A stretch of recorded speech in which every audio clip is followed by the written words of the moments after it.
প্রথমে কানকে টানা হয়েছে, এবার তার পেছনে থাকা মাথাটাও আসবে। তাই এখানে বারবার না এসে আপনারা নিজেদের চরকায় তেল দিন, আর কিভাবে পুলিশের হাত থেকে বাঁচবেন, কিভাবে জেলে যাওয়ার থেকে বাঁচবেন তার প্ল্যানিং করুন। যান এবার, যান বলছি।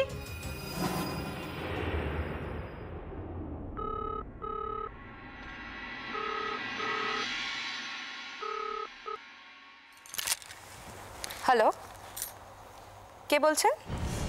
আমি তোমার জম বলছি। বাড়াবাড়ি করলে না তার ফল বুঝতে পারবে। কে কে কথা বলছেন আপনি? বললাম না আমি তোমার জম বলছি। খুব বাড়াবাড়ি করছো। যদি কেসটা উইথড্র না করো না তাহলে সাংঘাতিক বিপদে পড়বে। তোমাকে খুঁজে পাওয়া যাবে না। আপনি কে বলছেন? আমি যেই বলি শোনো, আমি 3 দিন সময় দিলাম, তার মধ্যে যদি কেসটা উইথড্র না করো তার ফল তুমি বুঝতে পারবে। তাই বলছি যা করছো বুঝে করো। আপনি ভয় দেখাচ্ছেন? ভয় দেখাচ্ছেন আমাকে? আপনি ভেবেছেন আপনার ভয়ে আমি জুজু হয়ে থাকবো, তাই না? দেখি আপনার কত ক্ষমতা। চ্যালেঞ্জ রইল তাহলে। হ্যাঁ হ্যাঁ, চ্যালেঞ্জ রইল। কে বলছেন? কে কে কথা বলছেন? সৌর্যর বাবা বলছেন? আমি শুধু সূর্যের বাবা বলছি না, আমি তোমারও বাবা বলছি, তোমার বাবাদেরও বাবা বলছি। খুব পার বেড়েছ তাই না? নারী স্বাধীনতা দেখাচ্ছ, নিজের পায়ে দাঁড়িয়ে প্রতিবাদ করছো। হ্যাঁ, প্রতিবাদী মহিলা। পুলিশে গেছো। হ্যাঁ, পুলিশে যাওয়ার কি ফল সেটা হাতে নাতে টের পাবে, বুঝেছো? আমি ঠিক 3 দিন সময় দিলাম। 3 দিনের মধ্যে আমি দেখতে চাই পুলিশ সৌর্যকে ছেড়ে দিয়েছে। কোনো মতেই সৌর্যকে ছাড়বো না।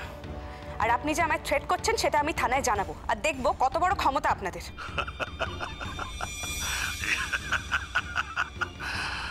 কথায় বলে পিপিলিকার পাখা গজায় মরিবার তরে। তোমারও সেই অবস্থা হয়েছে। মরার পাখনা গজিয়েছে। পাখনা, দেখা যাক কে তোমাকে বাঁচাতে পারে। আমি ভীতু নই, আর আমি যে ভীতু নই সেটা এবার আপনারা টের পাবেন। আমি নিজেই নিজেকে বাঁচাবো। শুনুন, আমি ভীতু নই, আর আমি যে ভীতু নই সেটা এবার আপনারা টের পাবেন। এখন তো শুধু ছেলেকে জেলে পুড়েছে, এবার ছেলের মা বাপ, ছেলের 14 গোষ্ঠীকে আমি জেলে গিয়ে টানবো, আর দেখবো কি হয় আমার। কে ফোন করেছে? কে বল? কেউ হয়তো ভয় দেখিয়ে ফোন করেছে। এমনটা তো হবে জানাই ছিল। ফুল দিয়ে আমাকে ফোনটা দাও। দাও। ছেড়ে দে আবির, আমি একাই যথেষ্ট। কি করবেন আপনারা আমার? কি করবেন? মেরে ফেলবেন? আমি মরতে ভয় পাই না, আমি একদম মরতে ভয় পাই না। নিশ্চয়ই আপনি সৌর্যর বাবা কথা বলছেন। গলা পাল্টে ফোন করলে কি আর চেনা যায় না নাকি? হ্যাঁ, আমিও দেখে নিচ্ছি আপনাদের কত ক্ষমতা, কত ক্ষমতা আপনাদের। শুনুন, কালকে তো এসেছিলেন আমাদের বাড়িতে চোরের মতো, পায়ে হাত ধরে ভিক্ষে করতে। আর যেই দেখেছেন যে আমরা ভিক্ষে দিইনি ভিখিরিকে, অমনি আপনি ফোন করে থ্রেট করছেন, তাই না? অমনি আপনাদের আসল রূপটা প্রকাশ পেয়ে গেছে। আমিও দেখতে চাই আপনারা কত দূর যেতে পারেন, কত দূর যেতে পারেন আপনারা। বেশি পার বেরো না, বেশি পারলে আর সামলাতে পারবে না। শুধু তোমাকে না, তোমার পরিবারকে শেষ করে দেবো, নিকেশ করে দেবো। হ্যাঁ হ্যাঁ, অত সোজা নয়। আমার পরিবারকে নিকেশ করে দেবে, আমার পরিবারকে। দেখি আপনাদের কত বড় ক্ষমতা। দেখি। হ্যালো, দেখেছো বড় মামু? দেখেছো কত বড় সাহস? আমাকে ফোন করে ভয় দেখাচ্ছে। কে কে ছিল লাইনে? সূর্যর বাবা? ওই লোকটা তোকে থ্রেট করছিল? গলা পাল্টে ফোন করেছিল, আর ভাবছে যে আমি বুঝতেই পারবো না। আমি ঠিক জানি ওরা সৌর্যরই বাবা। বড় মামু, তুমি তুমি চেনো না ওদের। ওরা ওরা খুব সাংঘাতিক লোক বড় মামু। চিনতে চাই তো, এবার সত্যি চিনতে চাই দেখি, সেই জন্য এবার শেষ বোঝাপড়াটা করে ফেলতে হবে দাদা। এই ব্যাপারটাকে আর ছেড়ে দেওয়া যাবে না। শুধু সৌর্যকে নয়, ওর বাবা মার এগেনস্টে ওর নারী নির্যাতনের অভিযোগ আনতে হবে। এবার সেটা আমরা করবো। চল দেখি, চল থানায় চল, থানায় চল। শোন না, আগে যখন কিছু করা হয়নি, মানে আগে যখন ওদের নামে কোনো অভিযোগ করিনি আমরা, তখন আমার মনে হয় এখন কেসটা দোপে টিকবে না। না না, এ কথা ঠিকই যে আমি এক্ষুনি থানাকে জানাবো যে আমাদের থ্রেট কল করা হচ্ছে।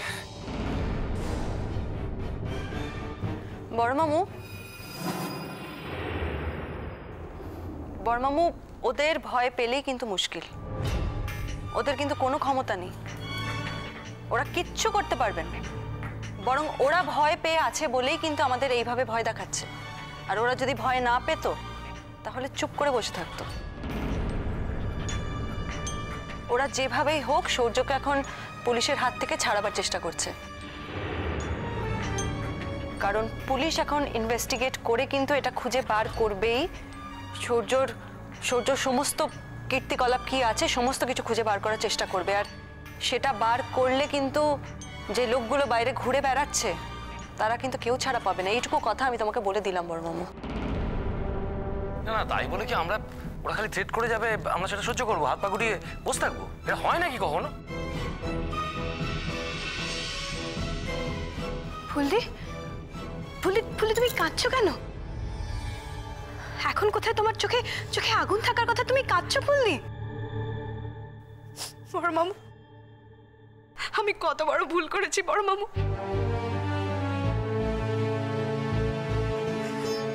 তার মাসুল আমাকে প্রত্যেক দিন দিতে হচ্ছে। আর কতদিন আমাকে মাসুল দিতে হবে বলতে পারো বড় মামু? ভুল তো মানুষ মাত্রই করে রে মা, তুইও ভুল করেছিস, আবার সেই ভুল থেকে শিক্ষা নিয়েছিস। জীবনে দ্বিতীয়বার আর তোর এই ভুল হবে না। এটাই কি সব থেকে বড় শিক্ষা নয়? তাছাড়া আমরা কি সবাই জীবনে সব ঠিকঠাক করতে পারি সারা জীবন ধরে? তাছাড়া তোরা তো ভালোভাবে মানুষ হয়েছিস, তোরা তো জীবনের অন্ধকার দিকটা দেখিসনি। তোরা একটা মানুষকে চিনবি কি করে? আমার এত বয়স হয়েছে আমিই চিনতে পারলাম না? আমি তো ওর হয়ে কত কথা বলেছি, শুধু ওর হয়েই বা কেন? আমি তো ঐশ্বর্যর হয়েও কম কথা বলিনি। আর তুই তো বাচ্চা মেয়ে, আমার হাঁটুর বয়সী, তোর যে ভুল হবে এ নিয়ে আর বলার কি আছে বল? না বড়মামি, তোমার এই কথাটা আমি কিছুতেই মানতে পারলাম না। দিঘি না হয় ভুল করেছে, কিন্তু সেদিন তো ওর ভুলটা আমি সংশোধন করার চেষ্টা করেছিলাম, তখন তো আমার একটা কথাও শোনেনি। উল্টো আমাকে এই কথাটাও বলেছে যে ওর ভালো বিয়ে হয়েছে বলে আমি নাকি ওকে হিংসা করেছি। কম অপমান তো করেনি সেদিনও আমাকে। আচ্ছা নদী, তুই এখন সেই কথাগুলো কেন টেনে আনছিস বলতো? তোরও তো একটা সমস্যা রয়েছে, তুই তো দেখতে পাচ্ছিস দিঘি যথেষ্ট আপসেট। এখন কি তোর এই কথাগুলো ওকে বলা স্বভাব হয় বলতো? কেউ কেউ তো মজা দেখতেও ভালোবাসে ছোটন। এই কথাটা ভুলে যাচ্ছ কেন? একই বাড়িতে থেকে আমি এত রকম যন্ত্রণা সহ্য করছি, আর খবরদার দেখি, খবরদার দেখি, তুই কিন্তু সব সময় সবার সামনে আমাকে এভাবে ছোট করবি না। মজা যদি দেখতে হতো তোর বাড়িতে গিয়ে আমি তোকে টাকা দিতাম না। আর মজা যদি দেখতেই হতো বিয়ের রাত্রে তোর বর আমার সঙ্গে যে ধরনের অসভ্যতাম করেছে সেই দিনই ওর মুখোশটা টেনে ছিঁড়ে আমি পুলিশের হাতে ধরিয়ে দিতাম ওকে। শুধু তোর মুখের দিকে তাকিয়ে আমি কিন্তু কাজটা করিনি দেখি। তার জন্য আমি কৃতজ্ঞ নদী। আমাকে আর কি করতে হবে বল? আর বলেছি তো তোর টাকাটা আমি শোধ করে দেব। তোর টাকা শোধ করার দায় তো আমি নিয়েছি। টাকার খোঁটাটা আর কতবার দিবি? তোর কিসের দায় দেখি? তুই তুই সব নিজের ঘাড়ে নিচ্ছিস কেন বলতো? আর টাকাটা তো তোকে আমি ধার বলিনি। কিন্তু বারবার কথাটা আমাকেই শুনতে হচ্ছে। আমার সূত্রেই তুই টাকাটা দিয়েছিলি, তাই তো? এটা কি হচ্ছে নদী? এখন কি এইসব নিয়ে কথা বলার কথা? আচ্ছা, তুই কত টাকা দিয়েছিস দিঘিকে? তোর যদি টাকাটার প্রয়োজন হয় আমাকে বল, আমি তোকে দিয়ে দেবো। সেটা কোনো কথা নয় বড় মামু। আমি তো কোনোদিনও ওর কাছে টাকা চাইনি, ও তো নিজেই বারবার এই কথাটা বলে। এমনি এমনি তো বলি না। এই যে তুই এক্ষুনি বলে উঠলি যে তুই আমার ভুলটা সংশোধন করে দিতে চেয়েছিলি, একমাত্র তুই ওকে চিনতে পেরেছিলি আর সবসময় সেই ক্রেডিটটা তুই নিতে চাস। কিন্তু ব্যাপারটা তো তা নয়। তোর একটা বিষয় খারাপ লেগেছিল আর সেটাই তুই বলেছিলি। ওই একটা বিষয় যথেষ্ট ছিল দিঘি। তোর জায়গায় যদি আমি থাকতাম সেই দিনই কিন্তু আমার শিক্ষা হয়ে যেত। এরকম একটা ফ্রড ছেলেকে কখনোই আমি বিয়ে করতে যেতাম না। আর বিয়ের আগের দিন খয়রাতি করে নিজের প্রভিডেন্ট ফান্ডের সমস্ত টাকা ওর হাতে তুলে দিতাম না, কখনোই দিতাম না। তোর মতো বোকা আমি নই। আমি বোকা? আমি বোকা? আমি মানুষ চিনতে পারি না, কিন্তু তুই পারিস। তাই তোর জীবনে এরকম কোনো ঘটনা ঘটবে না। আমি বোকা তাই আমার সাথে এরকম হয়েছে, কিন্তু তার মাসুল তো আমিই দিচ্ছি নদী, তোকে তো দিতে হচ্ছে না। সত্যি কথা বলতে আমাকেও দিতে হচ্ছে বই কি। থ্রেট তো শুধু তোকে একা করেনি, আমাদের পুরো পরিবারকে নিকেশ করে দেবে বলেছে। আর সেই পরিবারের মধ্যে কিন্তু আমিও পড়ি দেখি। নদী, কি হচ্ছে কি? আমি তো কিছুই বুঝতে পারছি না। তোরা দুই বোন আমার নিজেদের মধ্যে শুরু করলি, যা সারা জীবন তোদের কখনো হয়নি। আমি কিচ্ছু শুরু করিনি ছোটন। দিঘি আজকাল আমাকে সহ্য করতে পারে না। কথাটা উল্টো হয়ে গেল নদী। সহ্য তুই আজকাল আমাকে করতে পারিস না। তুই আমাকে সবসময় দয়া দেখাতে চাস। কেন রে? তোর দয়া নিয়ে আমি কেন বাঁচবো বলতো? তুই আমার বোন বলে তুই আমাকে সবসময় দয়া করতে পারিস না কেন? বড় মামু বড় মামি তারা তো আমাকে এত কথা শোনায় না, তুই আমাকে যত কথা শোনাস। প্লিজ ফুললি, প্লিজ রাঙাদি, আমি তোমাদের হাত জোর করে বলছি। আগের দিনও আমি দেখেছিলাম তোমরা দুজনে রাগারাগি করছো। আচ্ছা আচ্ছা বলো তো, এখন কি তোমাদের এভাবে ঝগড়াঝাটি করার সময়? এখন তোমরা এরকম ঝগড়াঝাটি করলে কি করে চলবে? এখন তো আমাদের একসঙ্গে থাকতে হবে। বলো, বাইরের যে খারাপ শক্তিটা সেটাকে তো একসঙ্গে থেকেই আমাদের দূরে ঠেলে দিতে হবে। এখন যদি তোমরা নিজেদের মধ্যে এভাবে ঝামেলা করো তাহলে। ফুলদি প্লিজ শান্ত হও প্লিজ। তুই শুধু শুধু আমাকে কেন শান্ত হতে বলছিস বলতো? কই নদীকে তো বলছিস না? যা করেছি সব আমি করেছি না? নদীর কোনো দোষ ছিল না, নদী কোনো কথা শোনায়নি আমাকে। বোঝো, একটা সাধারণ কথাকে কোথায় নিয়ে যাচ্ছে টেনে। ছেড়ে দাও না নদী, তোমারই বা এত কথা বলার কি দরকার এখন? এটা তো কোনো কনসেশনের ব্যাপার নয় বড় মামি। আর এমন কিছু তো হয়নি যে ওকে কনসেশন করতে হবে। বরং যেটা হয়েছে আরো কিছু খারাপ হওয়ার হাত থেকেও বেঁচে গেছে। আর নিজেকেই বা ও পৃথিবীর শ্রেষ্ঠ দুঃখী বলে কেন মনে করছে? ন্যাকামো করে ও কান্নাকাটি বা করছিল কেন একটু আগে? আমার চোখের জলের দায় আমার। আমার চোখে কেন জল এসেছে সেটা আমি তোকে বোঝাতে যাবো? তোকে আমি ব্যাখ্যা দিতে যাব নাকি? সরি নদী, সেটা আমি পারবো না। তুই যদি আমার জায়গায় থাকতিস তাহলে বুঝতে পারতিস আমার চোখে কেন জল এসেছে। না, বুঝতাম না। আর আমি এখনো বুঝতে পারছি না কেন তোর চোখে জল এসেছে। দেখি তুই একটা বিপদ থেকে বেঁচে গেছিস, তাতে মানুষের আনন্দ হয়, মানুষের শক্তি বাড়ে। আর তোর চোখে জল পড়ছে, তুই কাঁদছিস। কি হচ্ছে কি নদী? বড়মামা, ও কিন্তু কনস্ট্যান্টলি আমাকে ভুল বুঝছে। আমি কোথায় ওর মনে জোর বাড়ানোর চেষ্টা করছি, ও কিন্তু পুরো ব্যাপারটাই উল্টো ভাবে নিচ্ছে। এখন কান্নাকাটির কি আছে তুমি বলো? একটু আগেই ও জোর গলায় বলছিল কিন্তু যে যে আমরা কেউ ভয় পাবো না, আমরা কেউ ভয় পাবো না, আপনারা কি ভয় দেখাতে আসবেন আমরা দেখে নেব। আর এখনো কান্নাকাটি করছে, এর মানেটা কি বড় মামু? সত্যি তো, তুমিই বা এরকম কান্নাকাটি করছো কেন দিঘি? কান্নাকাটি করার মতো কোনো সিচুয়েশন তো হয়নি। যখন তোমার চোখ দিয়ে আগুন ঝরার কথা তখন তোমার চোখে জল থাকবে কেন? অনেক তো হয়েছে, অনেক কেঁদেছো, এবার একটু চোখ দিয়ে আগুন ঝরুক। হ্যাঁ, এমন তো হতেই পারে যে এরপর যখন কেসটা কোর্টে উঠবে তখন তো রোজই তোমাকে সাক্ষী দেবার জন্য কোর্টে যেতে হতে পারে। উকিলরা তো তোমার জবানি শুনবে, তখন কি তুমি এরকম কান্নাকাটি করে ভাসাবে নাকি? তুমি যদি কেঁদে কেঁদে কথা বলো তোমার কথা তো কোনো বিশ্বাসযোগ্যতাই থাকবে না। দিঘি, দিঘি এখন থেকে শক্ত হ, এই মনটাকে শক্ত কর। আচ্ছা, তোর কিসের এত দুঃখ বলতো? সেই সত্যি কথাটা তো আমিও বুঝতে পারছি না। তোমরা কেউ বুঝবে না, তোমরা কেউ বুঝবে না আমার কিসের দুঃখ। আমার জীবনটা শেষ হয়ে যাচ্ছে আর তোমরা জিজ্ঞেস করছো আমার কিসের দুঃখ? আমার তো জীবনে এসব পাওয়ার কথা ছিল না। আচ্ছা দিঘি, কারুর জীবনেই কি কোনো কিছু আগে থেকে ঠিক থাকে বলো?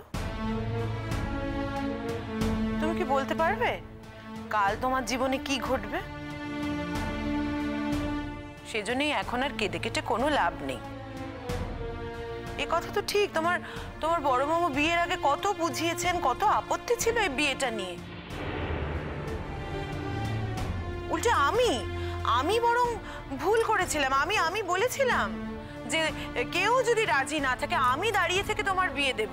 ভুল করেছিলাম আমি, কিন্তু এই ভুল শোধরানোর তো এই বাড়িতে অনেক লোক ছিল। তুমি কি কারোর কথা শুনেছিলে বলো দেখি? তুমিও তো প্রকারান্তরে আমাকে একই কথা শোনালে বড় মামি। তুমিও তো মনে করিয়ে দিলে যে আমি কেন সেদিন সবার কথা শুনিনি। আমি জানি আমাকে সারা জীবন এখন এই একই কথা শুনে যেতে হবে, জানি। শুধু তুই নিজের কথা ভাবছিস কেন দিঘি? তুই বুঝতে পারছিস না বিপদটা তো তোর একার নয়, বিপদটা আমাদের পরিবারের। আজ তো আমার ছেলেটারও অনেক বড় ক্ষতি করে দিতে পারে। হ্যাঁ, সত্যি কথা বলতে কি শালুকেরও তো কম ক্ষতি করে দেয়নি ওই পরিবার। আমি কি করবো বলতো আবির? দরকার হলে আমি শালুকের পা ধরে ক্ষমা চাইছি। আমি আর কি করব বল? আমার তো আর কিছু করার নেই। তোমার কি মাথা খারাপ হয়ে গেছে ফুলদি? এসব কথা কেন বলছো তুমি? আর আর তোমরাই বা সবাই এখন এসব কথা কেন বলছো? দেখো দেখো, আমার কপালে যা ছিল তাই হয়েছে, তার জন্য তো ফুলদির কোনো দায় নেই। ওই একটা নোংরা লোক যদি আমাদের সবার ক্ষতি করে থাকে তাতে তো ফুলদির কোনো দোষ নেই। ফুলদি তো চাইনি আমাদের কারোর কোনো ক্ষতি হোক। ফুলদি তো ওকে শিখিয়েও দেয়নি। তাহলে তোমরা সবাই কেন শুধু শুধু ফুলদিকে এত কথা শোনাচ্ছ? আর তুমিও তো ভারী অদ্ভুত মানুষ। তুমি দেখছো ফুলদি এত কষ্ট পাচ্ছে, অথচ তুমি বলছো ফুলদির জন্য আমার এত বড় ক্ষতি হয়ে গেছে। শোনো শালুক, আমি যা সত্যি তাই বলেছি। আমি কি বলেছি ফুলদির কোনো দায় আছে? সেটা তো বলিনি। শোন আবির, তোরা বলিস বা না বলিস, এই বাড়িতে আমার জন্য যা যা ঘটেছে তার দায় আমাকে নিতেই হবে। বড় মামুর 20 লক্ষ টাকা, নদীর টাকা, শালুকের ক্ষতি, সব কিছুর দায় আমি স্বীকার করে নিচ্ছি। আমি যদি ওই ছেলেটার সাথে এই বাড়ির কারুর আলাপ না করিয়ে দিতাম তাহলে এই বাড়ির কারুর সাথে ওর কোনো পরিচয় হতো না। আমি যদি ওই ছেলেটাকে বিয়ে না করতাম তাহলে এই বাড়ির কেউ ওকে চিনতেই যেত না। তাই আমি তো আমার দায় অস্বীকার করতে পারি না। আমাকে তোরা একটু সময় দে, আমার একটু সময় চাই। আমি আমার সব দায় স্বীকার করে নিচ্ছি আবির, আমি সব পূরণ করে দেবো, সব পূরণ করে দেবো। শোনো ফুলদি, যাই বলো সব দায় পূরণ করা যায় না। শোনো ফুলদি, যাই বলো সব দায় পূরণ করা যায় না। হ্যাঁ আবির, আমি সব দায় পূরণ করে দেব। আমার আমার চাকরিটা তো এখনো আছে। আমি কথা দিচ্ছি, আমি সব পূরণ করে দেব। সেটা তো টাকারে দিঘি, টাকা দিয়ে কি সব পূরণ করা যায়? শালুকের যে মেন্টাল ট্রমাটা হয়েছে, যে 3টে দিন শালুকের জীবন থেকে বেরিয়ে গেছে, সেই 3টে দিন তুই ফিরিয়ে দিতে পারবি শালুককে দিঘি? আমাদের সবার এই 3টে দিন যে টেনশনের মধ্যে দিয়ে কেটেছে, যেভাবে আমরা কাটিয়েছি এই 3টে দিন, সেটা তুই ফেরত দিতে পারবি? পারবি না দিঘি, সেটা ফেরত দেওয়া কখনোই সম্ভব নয়। তাই তুই সেসব কথা না বলে, কিছু না ভেবে, বরং সূর্যকে, ওদের ফ্যামিলি মেম্বারদের কিভাবে শিক্ষা দিবি সেটা নিয়ে ভাব। সেটা কিন্তু তোর পক্ষে সম্ভব দেখি, সেটা আমাদের কারোর পক্ষে সম্ভব নয়। আমরা কেউ সেটা করতে পারবো না, সেটা আমাদের এখতিয়ারের মধ্যে পড়ে না। তাই তোকে শক্ত হতে হবে, আর তোকে ওদের বিরুদ্ধে রুখে দাঁড়াতে হবে দিঘি। এই কথাটাই আমি তোকে বারবার বলতে চাই।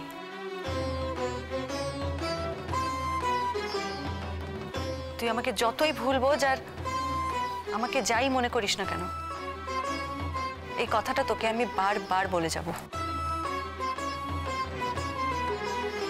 আমাদের সারা পরিবারের স্বার্থে এই কথাটা তোকে আমি বলবো দেখি, আমি বলবো।